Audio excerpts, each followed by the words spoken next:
આપણે મંદિરે નથી ગયા અને કોઈને કઈ 5 રૂપિયા દાનમાં નથી દીધા ને કોઈને સીતારામે નથી કર્યું, સારું કામે નથી કર્યું, પણ આપણો મેળ આ પડી ગયો. મારા માન બાપને મેં હાઈસવાન એમાં આપણો મેળ પડી ગયો ને કે આપણે સારું કામ જિંદગીમાં કર્યું નથી.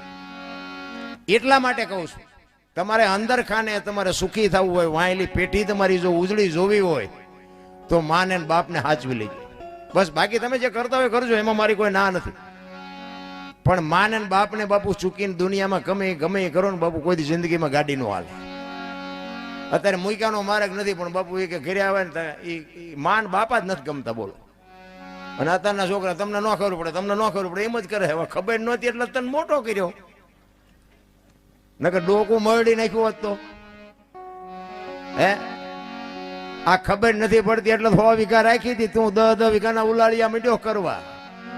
બધી ખબર છે, પણ તારી પાસે રોટલો ખાવાનો જાવું ક્યાં? આશ્રમમાં નથી.